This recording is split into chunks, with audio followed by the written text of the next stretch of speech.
Good afternoon, I'm Mahalia Joseph and C News is live at noon.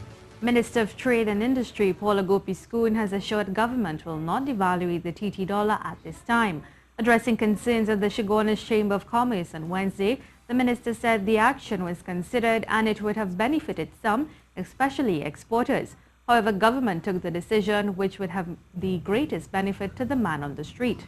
As a government, I think to be recognized the negative effects of a devaluation being largely quite inflationary. The negative effect will be quite substantial on the average man in the street, on pricing, and at this stage, I think is something that we could hardly afford for this economy at this time. Meanwhile, the minister also defended the government's decision to increase the tax for businesses making more than $1 million profit and persons earning more than $1 million a year from 25 to 30%. We finally came down to a single tax structure, but before that, we did in fact have a tiered system, and we were way above 25 and 30. So 30 for having regard to the situation that we are in, and of course, bearing in mind that it is only for $1 million and over in terms of income and in terms of chargeable profits. I mean, this is considered to be quite reasonable as well. Opposition leader Kamala Persad-Bissessar is expected to give her response to the national budget this afternoon in the Parliament at 1:30 p.m. Last Friday, Finance Minister Colin Imbert presented the $53.4 billion budget. The budget included measures that would see the increase in diesel, alcohol, cigarettes, and the reintroduction of the property tax, among other things. Now, CTV and C News will bring you live coverage of the opposition leader's response from 1:30. And we will also have a discussion before her presentation that will start just after the noon newscast. The former Minister of Trade and Industry, Vasant Bharath, says he is disappointed with the 2017 budget presentation by the Minister of Finance, Colin Imbert, and is still not happy with Mr. Imbert holding that ministerial portfolio. While he said he is not attacking the minister personally, nothing was done in the last 12 months to show that Mr. Imbert is doing a good job. And when you have people of the caliber of Dr. Terence Farrell, who is the chairman of the Economic Development Board, distancing himself from a budget document prepared by this government and stating openly that he intends to resign if the government chooses not to take on the recommendations of the Economic Development Board, and he is responsible for economic development of the country or in terms of making recommendations as to the policies that government will pursue, it means we are not in a good place. He said the 2017 budget was simply a rehash of the 2016 presentation, noting promises made a year ago are yet to be fulfilled. He referenced several questions Minister Imbert asked the People's Partnership during his first budget presentation. Can the average citizen conclude that they are now living in a safe and sound environment without criminal activity? That they are being provided with better medical and healthcare services? That they're exposed to a modern and efficient transportation system without traffic gridlock? That they're being provided with a reliable source of public utility services? That they have access to an effective educational system? That they are benefiting from an agriculture sector geared towards achieving food security? And finally, that the vulnerable and disadvantaged are being better protected. And opposition senator and attorney-at-law Wayne Sturge says the government's decision to sell public assets to raise revenue to finance the 2017 budget deficit may come back to haunt the population. The Minister of Finance said for the next year, the energy sector would only contribute about $2 million in revenue out of the $47.4 billion expected to be collected. He said government would seek to lessen the $6 billion deficit through one-off sales of public assets. However, Sturge said such a move is disastrous and asked what would take place in the next following year. The pie is already this size, and if you want to increase our standard of living, then you must expand the size of the pie, and you expand it by bringing foreign reserves, foreign currency and so on. But what we are seeing is that the bulk of the government's income is going to come from us. So he's basically going to tax us in all forms and fashions to get his income, and that can't be right. You're watching the C News live report at noon. Remember, you can keep up to date with all the latest news on our website at ctvtt.com, or you can check out our Facebook and Twitter pages at C News Live.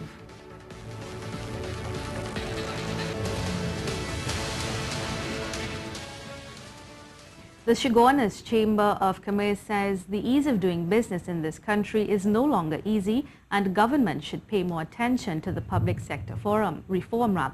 At the Chamber's post-budget meeting on Wednesday, the body's president Richie Sukai said bureaucracy is a major problem. He cited the latest Global Competitiveness Index.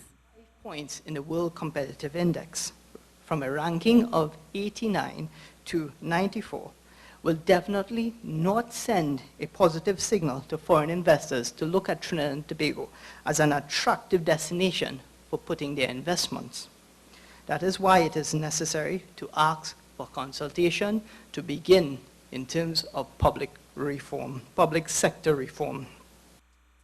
Sukai also joined the voices who have said government should not have pegged the oil price between $47 and $50, but rather should have put it between $35 to $40. He said now there is no room to add any money to the country's savings. Price within this range gives us little or no room to add to the Heritage and Stabilization Fund, and given the almost important rule of thumb for any business owner, your saving or nest egg is always quite important, even more so during time of little. How much is the food import bill? A question asked by the president of the Trinidad and Tobago's Farmers Union, Shiraz Khan, on Good Morning Trinidad and Tobago. He told us in 2009 the population was told the cost was $4 billion. However, over the years, the amount of items imported have increased significantly. For example, he said the amount of frozen fruits imported has increased by 831%, with meat and vegetables imports increasing by 950%. At present, the figures as of June, I can't get figures beyond June right now, is the same thing matching all the years. So you had 596 metric tons of frozen vegetables coming into the country, and at this point in time, from 596, we reached 5,666. Mr. Khan said pork importation has gone up to 6,900 metric tons and lamb to 436 metric tons, an increase of 775%. Yet we are saying our food import bill, we're still banging around the $4 billion. And you're still saying, and in 2015, the Prime Minister mentioned in Tableland that it was $5.5 billion. But you have so much hundreds of percent increasing in terms of import. So how in God's world, even Ray Charles could see that these figures and them is in the hundreds of percent. And I'm just giving you a few. We don't have the time to go through all the figures. But what you have happening is a number of increases by 100%. In a recent response to a question in the Parliament by Minister of Agriculture, Land and Fisheries, Clarence Rambarat, Trinidad and Tobago imported TT $3.3 billion in food over a 6-month period, of which TT $100 million was in whiskey between October 2015 to March 2016. 2 men were murdered in Las Lomas on Wednesday night. They have been identified as Ricardo James and Isaiah Guillaume, both 22 and of Mahaika Junction, Las Lomas, number 1. Reports say at around 9:15, James and Guillaume were standing on the roadway not too far from their homes when a Nissan Cube pulled up and the occupants began shooting. James attempted to run, however he fell. The assailants are then said to have stood over him and fired several shots. Guillaume also died at the scene.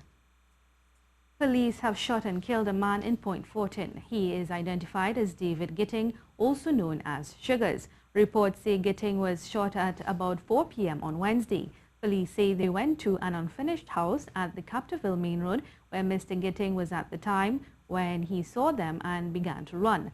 However, he is said to have stopped and pointed a firearm at the officers. Police say they opened fire, hitting him about the body.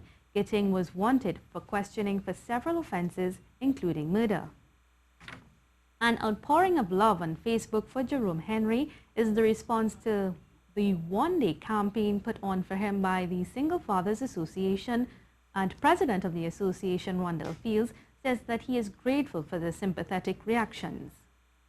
It was awesome. It was awesome. It's still going on. I mean, it was just for the day yesterday, but it has been an awesome response. If you go to our Single Fathers Association page, or you go to my wall, you would see there were people who sent prayers, there were people who sent songs. It was a beautiful rendition. I know the family as well. They did a live video late last night as well, thanking the entire world for all the support that they received yesterday.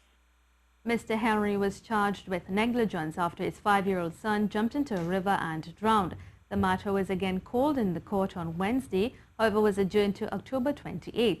Mr. Fields is insistent that government look over all areas of this matter to give assistance to parents who need it. This campaign is purely about empathizing with the scenario and of a call not on the justice or to move the wheels of justice, but I mean particularly on our leaders in society and parents as well to be more observant of these issues that take place and these accidents that can occur. And we have to have the government become more involved when we talk about making preparations for protecting children and assisting families who may not be able to financially do so. I mean, that is a mandate of the state, no matter how bad the economy is. Mr. Fields says that they have received videos on his website from the United States, Japan, Russia and Pakistan empathizing with Mr. Henry. The San Fernando City Council has begun efforts to offer aid to Haiti in light of the devastation caused by Hurricane Matthew. Mayor Kazim Hussain says the country is still on the way to recovery since the 2010 earthquake, which displaced thousands of people. The mayor and San Fernando City Council have convened a committee to coordinate a relief effort wherein clothing, food, dry goods and supplies will be collected and sent to Haiti to assist in restoration efforts.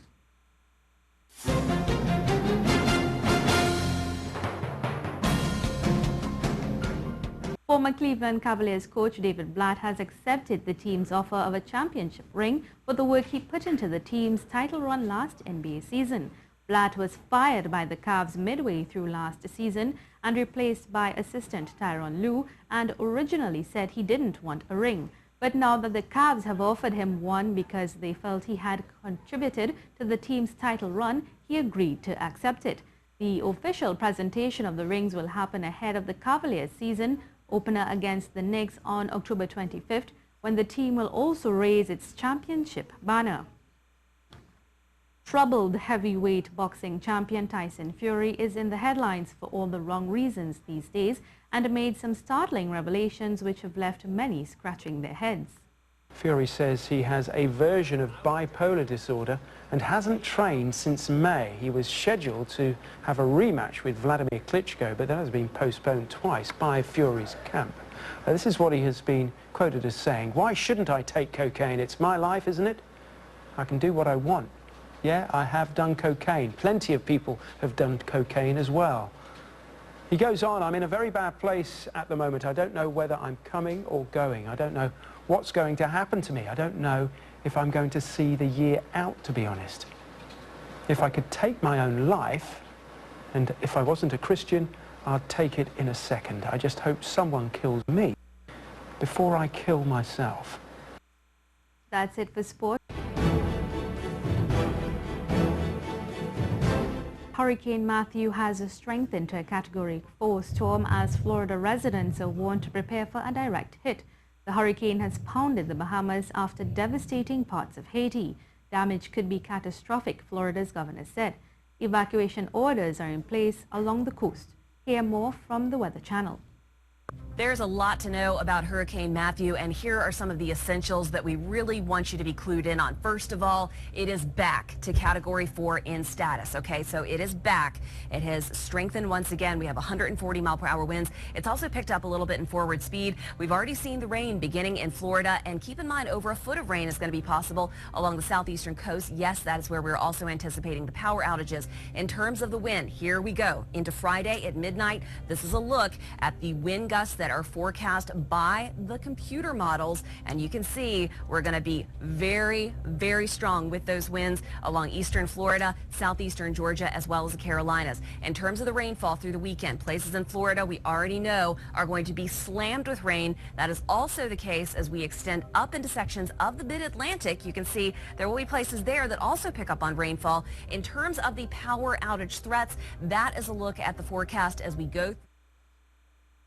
That brings us to the end of the C News Report at noon. C News, powered by a team of journalists and producers across the Republic and the region, on television, radio, and online. C News, your country, our job.